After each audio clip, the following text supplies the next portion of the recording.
Those old Wonderful World of Color shows from the 1960s made building an attraction to the Disney theme parks appear so simple. First, you had Herbie Ryman do a concept painting of a new land. Then you had Mark Davis do a few character sketches. The guys from Mapo then built a bunch of audio animatronics, which then had to be shipped down to Anaheim in an open truck for some reason. Then all of these figures got installed inside of this huge cavernous show building, which then had to be stormed by Wally Bogue. And that's how we wound up with the original version of Pirates of the Caribbean. Sorry to disappoint, but actually that was never the process. Because every single project in every single Disney park I ever worked in, every project was done differently. And the reason was because every client was different. Say an example might be Walt Disney Studios Park in Paris, which when it opened back in March of 2002, was a small park with only 3 real attractions. And those were Flying Carpets over Agrabah, Rock and Roller Coaster avec Aerosmith, and the Studio Tram Tour behind the magic. The truth is that Walt Disney Studios Park in Paris was such a client. And they were a client I found myself working for. And the reason is they had a need. And Jim, what did your client need for its new park in Paris? Well, Len, the biggest single thing they needed for Paris was, stuff. Lots of stuff, lots of rides, lots of everything. Lots of ride capacity was number one, though. Today we're going to talk about another ride, which, was the very first spinning coaster to be built in any Disney park anywhere in the world. And by the way, it proved so popular that from the very day that spinning coaster ride opened, guests were more than happy to sit in a stand or sit or walk or crawl, but to be in a 2-hour line or more to experience this new attraction. All right, well, you've got my attention now, and it sounds like we just started the show. So let's roll the titles.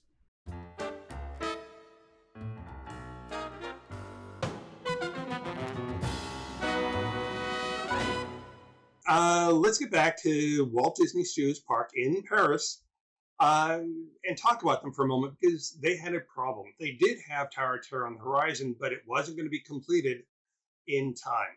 So they needed something much more quickly. They needed quicker is basically it. And they had on their list specifically wanting to have a family roller coaster for that new park. They wanted something that would complement their major e-ticket thrill coaster, which was, of course, Rock and Roller Coaster. They also wanted the attraction to be tied to something new. And as we mentioned earlier in today's show, Finding Nemo, released to theaters May of 2003, and for a time anyway, this Andrew Stanton film was the highest grossing movie that Pixar Animation Studios ever produced. And Jim Shull, I'm going to go out on a limb here and say that then CEO Michael Eisner popped in at some point to tell you guys to start designing a ride, a show, an attraction, pretty much anything you can based on Finding Nemo. Yeah, your crystal ball is 100% here, Len. Yeah, those were the marching orders we got from Mr. Eisner. And that's also when I started watching Nemo over and over and over again. Thank goodness for DVDs back then. Because I was looking for that scene hook, the one moment in that movie that I could create a new family coaster around and hook it. And you know what? I found my hook. It happened to be the EAC. I'm assuming the EAC isn't French for some sort of like pension plan or something like that. No. EAC is the East Australian Current. All right, that's the one with all of the wild turns, the rushing water. Yeah, I mean, I could see that's like a total natural to base a coaster off of. I thought so too, which is why I took this idea to my first stop to get this project approved. And that was to Mr. John Lasseter, who, as you recall, at that time was the head of Pixar Animation Studios. Anyway, I showed Mr. Lasseter this attraction and how it would be the very first spinning coaster ever to appear in any Disney park anywhere in the planet. And you know what? John immediately sparked this idea because, it just wouldn't be just the first thrill ride in any Disney park based on a Pixar movie. It also meant that DLP, Disneyland Paris, was going to get their new coaster and they get bragging rights. So, what did Lasseter say when you presented the concept? Well, John was a hugger. So, yeah, I took that as a enthusiastic yes. Our lawyers are not going to let us comment on that line at all. It was innocent. I was there. No comment. None. None. Keep going, boys. All right. So with Eisner pushing Imagineering to get some Nemo-themed attractions in the parks, and Lasseter's on board and enthusiastic about a spinning coaster, this project is a go, right? Well, almost. I had just one more stop, but it was really, really important stop because I had to go talk to Andrew Stanton, who just so happened to be the film's director. You know, the guy who was responsible for bringing Finding Nemo to the movies. And this was when? 2004. Ooh. Oh, why are you oohing, Jim Hill? What, are you in pain? Okay, I'm oohing because, well, by 2004, Andrew Stanton is already deep into development on his next film for Pixar, which is WALL-E. Yeah, Mr. Hill is correct. Points to Mr. Hill. You see, Andrew Stanton was a very, very busy guy at that point in time. And so, as a result, in order to show the idea for what would become Crush's coaster to Mr. Stanton, well, we had to go track him down. You heard the story about, or saying, the mountain coming to Mohammed? That's what we did. Well, I'd invite the filmmaker to a conference room in Imagineering in Glendale, and the conference room would be filled with conference stuff like art and models and storyboards, and they would be pitched on the project. Okay, but Andrew Stanton is busy making WALL-E up at Pixar, I guess, in Emeryville. So what did you do? Did you take all your stuff up to Northern California? No. We did pack a truck, but we drove in a completely different direction. We didn't drive north. We drove south. You made a run for the border, or I'm guessing Disneyland at this point, right? That's what's south. Okay. Yeah. You got it in one. Yeah, we went to Disneyland, and because the reason is Andrew was at Disneyland because he was vacationing with his family. Well, you interrupted Stanton's family vacation? Yeah, Jim Shull, have you ever read the book, How to Win Friends and Influence People? Because I don't think there's a chapter in there about interrupting people's vacations to get what you want. Needs must, Len, needs must. I mean, desperate times and all the ha-ha. Anyway, did I ever mention to you, I think I did at the top of today's show, that the people at Disneyland Paris really wanted to get this new coaster as soon as possible. So therefore, Andrew Stanton needed to see the concept and approve it. So as a result, in Anaheim, we set up a conference room at the Grand Californian Hotel. And everything was pitched to Mr. Stanton. And luckily for us, I don't know if it was the coffee or the rolls, but he loved the idea. So this is your process. You're gonna bring models. You're gonna bring concept art. You're gonna bring it all down in a U-Haul to Anaheim. Yeah, well, sugar rolls aside, we had no choice. We needed to have Andrew on board with the project. We needed his approval. And once the director of Finding Nemo gave us his blessing, well, the result was a whole lot of doors. Every door we needed opened suddenly was flung open for us in our project team. What do you mean doors were opened? What doors did Andrew help you with? Well, every door you could possibly think of, Len. I mean, he put us in touch with the people who created the characters, the modelers, the people who do the art directors, the animators, all of the digital files, the sound designers, everything we possibly need. And it was all required to make sure that we were taking a two-dimensional film and making a three-dimensional ride.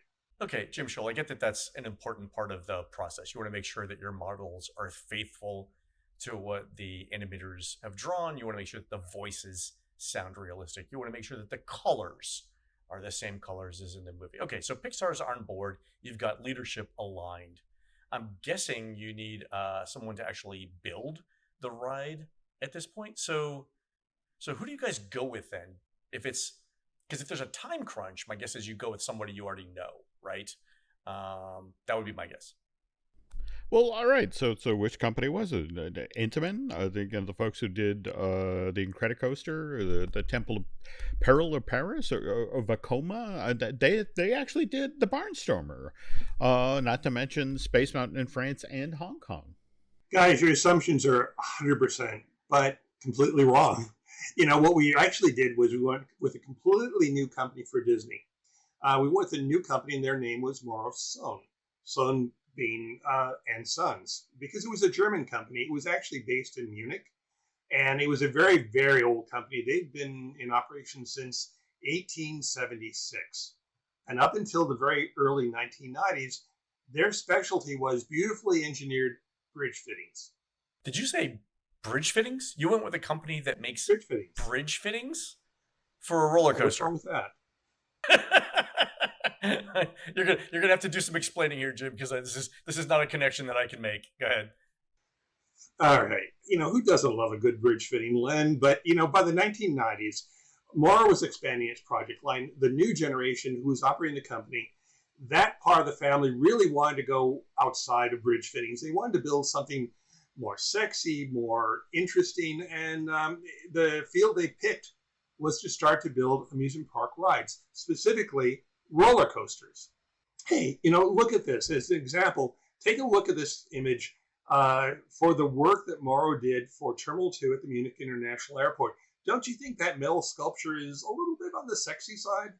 It's ambitious, let's put it that way. It's pieces like this that change people's perception of Morrow. No longer were they the company that made really good but kind of dull bridge fittings. They now made really cool things. And they got Disney's attention. And it changed Disney's perception of the company. So as a result, we started opening a dialogue with Morrow. And as a result, once the contract was signed for them to build the coaster, I made many, many, many trips to Munich, where they were located, to meet with them and help them along the process. Okay, but look what you asked these poor people to take on. It's one of the first coaster projects. Initial concept art for this attraction shows guests riding in coaster cars that look just like Crush. The ride vehicles have a head, a tail, and flippers, which is not what the finished version of the cars for Crush's coaster wound up looking like. So what happened here? Okay. Here's the reason. Remember how this attraction was supposed to be the very first spinning coaster at any Disney park? Well, there's a thing we do during ride development. Any ride development project uses a tool called crash detection. This tool was first used on the Everest coaster at Disney's Animal Kingdom. And because it succeeded there, we used it for Crush. Basically, it's a tool that you insert the ride with the structural steel and all of the building components and see if there's any collision, hence the name crash detection. Once we use that tool, we learned from using it that anything that looked like Crush, meaning it had a tail, a head, and flippers, it would make it through the ride once, but it wouldn't make it through with the head, the tail, and the flippers. All right. So clearly you have to make some adjustments to the ride vehicles. And I'm assuming since we're in France, the local officials just hauled their guillotine out of the closet and... the guillotine was still being sharpened. And we did have the advantage. We did all of our crash detection work prior to any sort of manufacturing. It's part of the process. And so armed with that knowledge, we designed a ride vehicle that looked like a turtle shell rather than a sea turtle. We had to show the guests what they were going to experience. Oh, Jim Shull, is this where that little section of outdoor track comes into play in these photos? Ooh, you have a super sharp eye there, Len. Yeah, it's exactly what it is. We deliberately designed this piece of track that went outside of Crush's Coaster show building for the reason because we wanted to do what you said. Full disclosure, it was not a long piece of track, just long enough for the guests who were standing outside as they're walking through what became Toon Studios, that there was a turtle shell vehicle filled with guests darting outside the show building before it popped back inside. From that, that was enough information to communicate, hey, if I get on that, I'm on a roller coaster. Okay, Jim Shull, but that outside length of track, I believe in the themed entertainment industry, this is what's known as a custom piece. And those are expensive, right? Well, yeah, they are. I mean, everything is custom in a roller coaster, but we added to the length, and that added to cost. But you know what? Jay Rizzullo, who was back then the head president, actually, of Disney Parks and Resorts, when I showed him the idea, he looked at it and said, "Yeah, I'll pay extra money because you've accomplished what we want to avoid. Guests will see what that ride is. They'll realize it's a roller coaster and decide either to ride or not. So here's a check." That's not bad. All right. And speaking of telling people things, I just realized or just remembered that when you're building Crush's coaster, you're in Paris. The two primary languages that are spoken there are English and French. But you've got a roller coaster where things are moving very, very quickly, right? Oh, you're dead on again, Mr. Testa. Okay, so how do you do the key pieces of dialogue and get that across to the guests? I'm imagining here in two languages while the vehicle is still moving, because there are going to be some people who haven't seen the movie and who still need to be explained the context, right? I mean, how fast are you going on this ride? Ooh, 38 miles an hour, if you're counting. Oh, by the way, you're spinning as well. Of course you are. All right. Okay. So in this scenario, you know that the vehicle is going 38 miles an hour, which is pretty fast, right? And the speakers can't move along with the ride vehicle, I'm assuming. So what do you do? Do you just train a bunch of actors and tell them to talk as fast as they can? Len, don't the French talk fast enough as it is? But we had other problems as well. Remember this. If you look at the Crush's coaster seat configuration, you've got two guests facing one direction, and the other two guests are facing in the entirely opposite direction. Oh. So, yeah, O is right. So it meant that you could not deliver crucial story points to all guests at the same time. Because you don't know. So you've got guests facing two different directions, and you don't know whether they need the dialogue in English or French. Oh my God. What did you guys do here? Prayer works. Prayer works wonders. The reality is this: every line in Crush's coaster had to be spoken twice, and we knew that we're going by these lines of dialogue at 38 miles an hour. So what we did was we took the dialogue and compressed it as tight and as small as we could. Jim Hill, do you remember one of the lines? Let's go to the AC. That's it. That's the whole thing. That's all we had time from, but because we had to do it in both French and in English. Now, remember this. As the turtle shell starts to climb inside that abandoned submarine from the movie, the one we all loved and saw, the one with Bruce and the sharks are our friends scene, we use that to shroud our load hill. That's actually a pretty smart idea because you're surrounded by submarine. That's kind of great. Because we had to move on to a chain lift, and a chain lift would move us very slowly through the submarine. We used that to our advantage. We used it and had Bruce and the other shark friends from that scene where fishes are friends, not food, could make another appearance and give us one more bite of the apple with a tiny, tiny piece of exposition. Oh, and by the way, it had to be in two languages still, French and English, and it had to be as short as it possibly could be. And Pixar, now they did the new bits of animation for this ride, the scene with the shark, likewise the bits with Nemo and Crush's son Squirt. Yes, many pixels died in our behalf. But remember how in each turtle shell, we have one set of guests facing forward and another facing backward? Remember that? Yep. Okay, thank you for paying attention.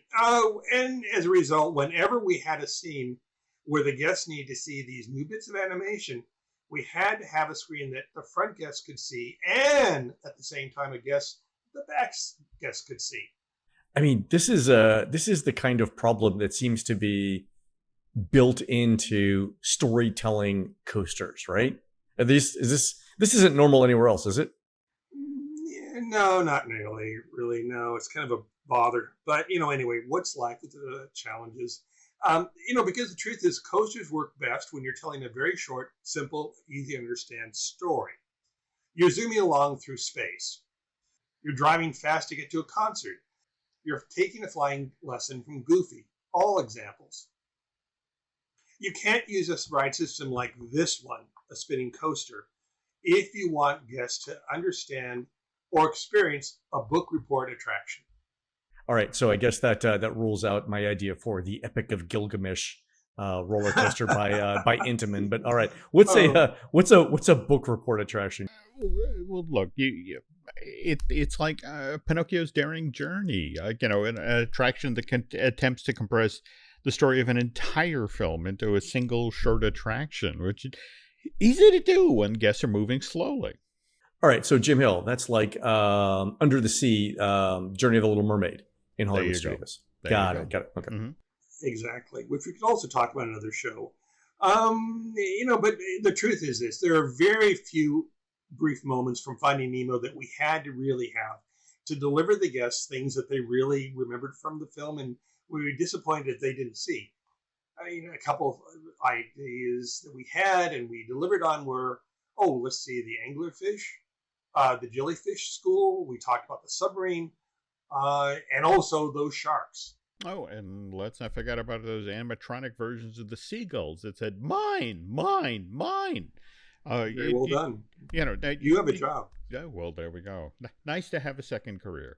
You put those on top of the ride operator shed inside of Crush's Coaster, right? Which I'm assuming that did not result in any cast members at all looking for the disconnect box for the electrical system on the ride, right?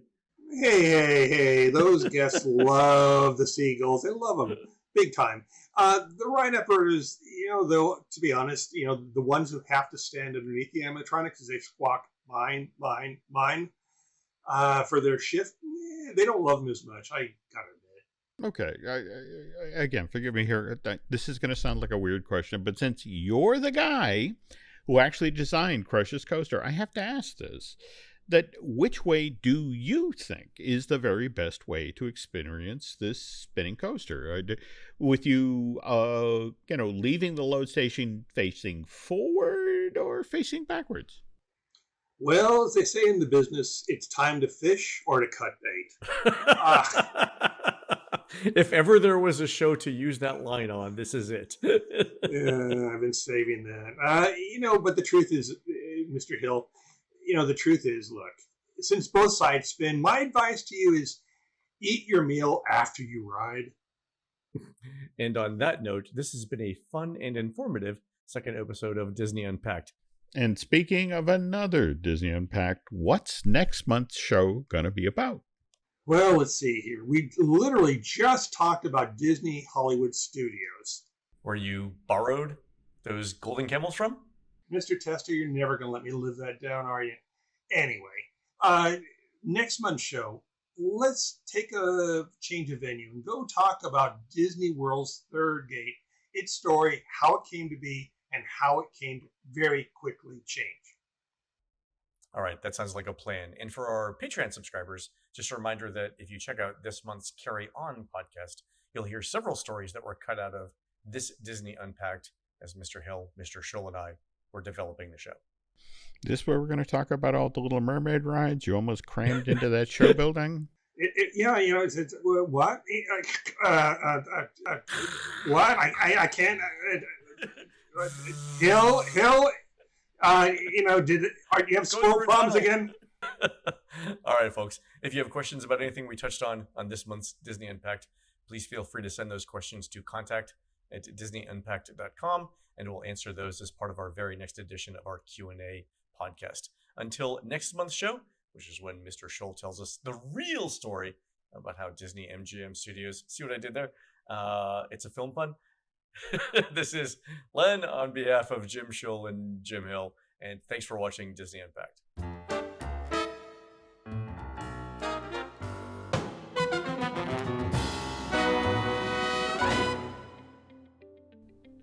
Jim Hill here. If you've been enjoying Disney Unpacked on YouTube, be sure and head on over to Patreon and join our community.